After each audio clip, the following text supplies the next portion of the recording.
The Smiling Photograph, A Hidden Legacy. The story begins in New York City. Marcus Lane, a 29-year-old quiet postal worker, lived a modest life. Every day he delivered mail around Brooklyn, unnoticed by most and uninterested in drama.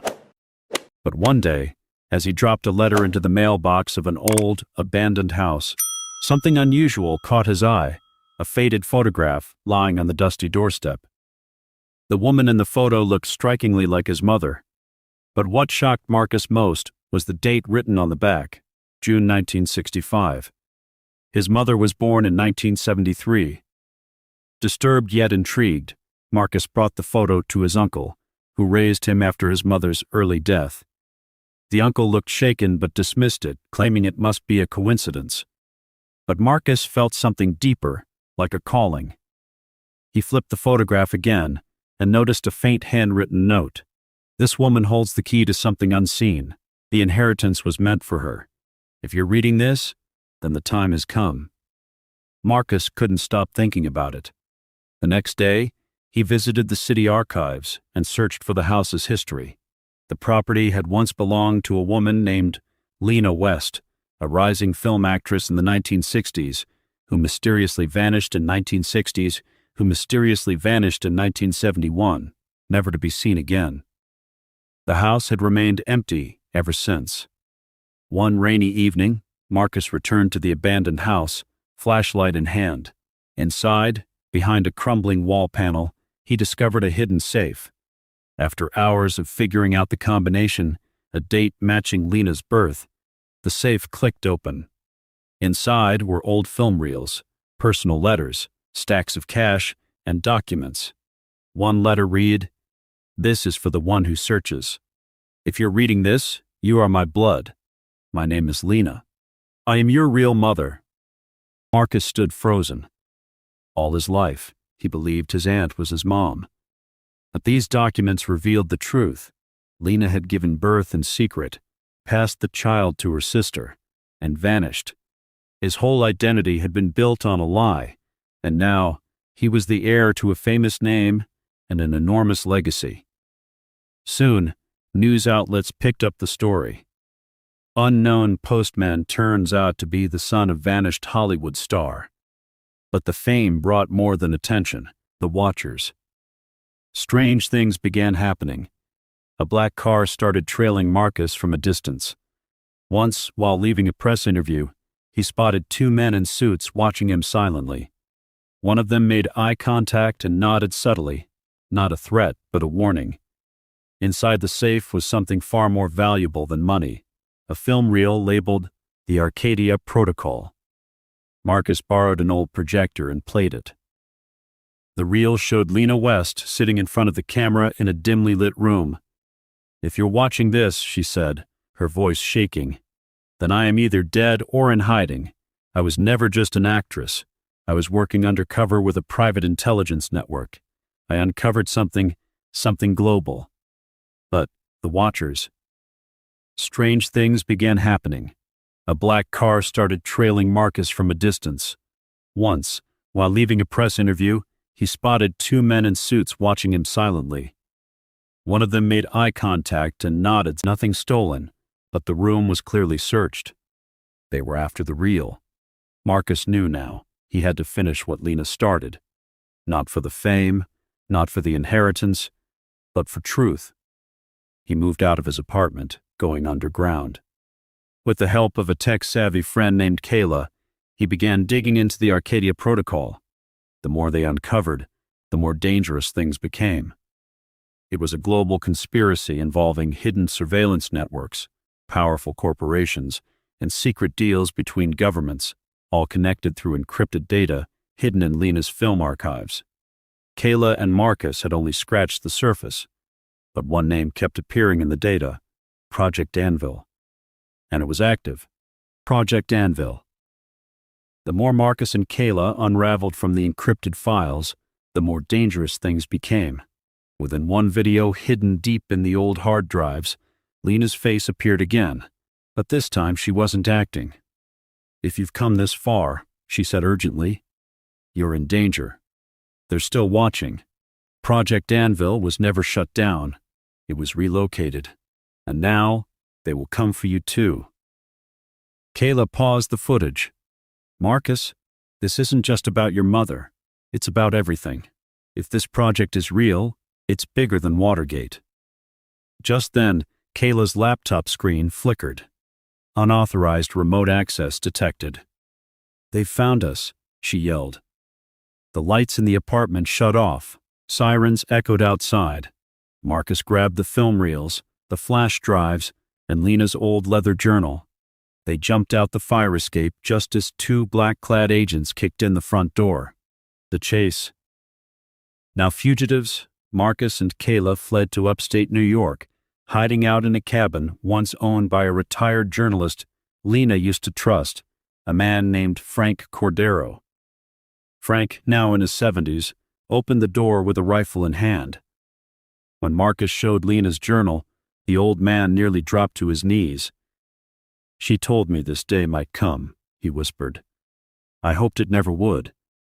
Frank explained that Project Anvil was originally designed in the 1960s as an AI-driven predictive surveillance program meant to identify threats before they happened, but it evolved into something darker. It started targeting journalists, activists, and even politicians who posed a threat to those in power. Lena had stumbled upon the project while working as a spy under the cover of her acting career. When she tried to go public, she was marked for disappearance. "They won't let you go now," Frank warned Marcus. "Not with what you have." Kayla decoded a final layer of encryption in Lena's notes. A satellite server, codenamed Thornstar, still held the core of the Arcadia protocol and Anvil's master algorithm. They had to reach it. But Thornstar's access was protected by retina scan, Lena's retina. And Lena was presumed dead. The eyes of the past. Kayla scanned through Lena's film reels frame by frame. In one dramatic close-up, Lena looked straight into the lens. Kayla paused. There, her iris. Using AI, they reconstructed Lena's retinal pattern from the footage. Frank gave them the last piece, a coded key hidden in a script Lena had once written. The trio broke into an old data center in Washington, D.C., where Thornstar's satellite uplink was buried underground, hidden under a dummy record company. Inside, the air buzzed with electricity. Servers blinked. Marcus stepped forward. Kayla uploaded Lena's biometric scan. Access granted. The screen opened to a live dashboard. Hundreds of names, real-time monitoring data, plans, political blackmail, corporate manipulation. Marcus stared in horror. "This is what my mother died to stop." They copied everything onto a secure drive, but as they were leaving, alarms blared. Agents stormed the building. Kayla was caught. Frank held them back with an old revolver. Marcus escaped, barely, but not before promising Kayla, "I'll finish this, I swear." To be continued. Marcus now walks alone, with the full truth in his hands, hunted by a system built to erase truth itself. But he has a plan. The next move will be global. The broadcast. Marcus, now a fugitive, moves from city to city, using disguises and burner phones. With Kayla gone and Frank presumed dead, he knows time is running out. But he has the Arcadia files, all of them. And Lena's final journal entry gives him one last clue. If the world won't listen, make it impossible to ignore. Turn the camera back on them. Marcus reaches out to an underground journalist network, people who don't trust the mainstream media. Together they plan the broadcast, a live stream to millions that will expose Project Anvil live, with proof, names, dates, video evidence, and even voice recordings of government officials. But someone betrays them. The FBI locates their studio just hours before they go live. A van crashes into the building, smoke bombs, screams. Marcus barely escapes again, but the hard drive is destroyed. Almost. He smiles, because the real data? That was already uploaded to an anonymous server. Truth goes viral. At exactly 9 a.m. the next morning, millions of devices around the world begin to ring, vibrate, or freeze. A video begins autoplaying on phones, TVs, even digital billboards in Times Square. Marcus appears on screen. "My name is Marcus Lane. I am the son of Lena West. She died uncovering the biggest lie of our century. And now, it's time for you to see it." The feed shows Lena's confessions, the government documents, the algorithm that shows who lived and who vanished. Chaos erupts. Protests start from Washington to London. Politicians resign. A secret Senate committee is formed. Project Anvil is confirmed. Kayla's name trends worldwide. She's declared a hero in absentia. Frank's grave is covered in flowers. But Marcus is still on the run, captured. 3 weeks after the broadcast, Marcus is cornered in San Francisco. Helicopters circle. A sniper laser finds his chest. He surrenders peacefully.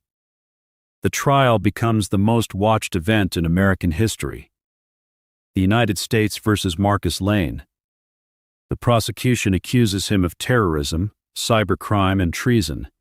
The defense, led by a brave lawyer named Talia Brooks, claims he's a whistleblower protected by law. Inside the courtroom, Marcus says only one thing: "They call me a criminal. But what do you call a government that spies on its people and kills truth in silence?"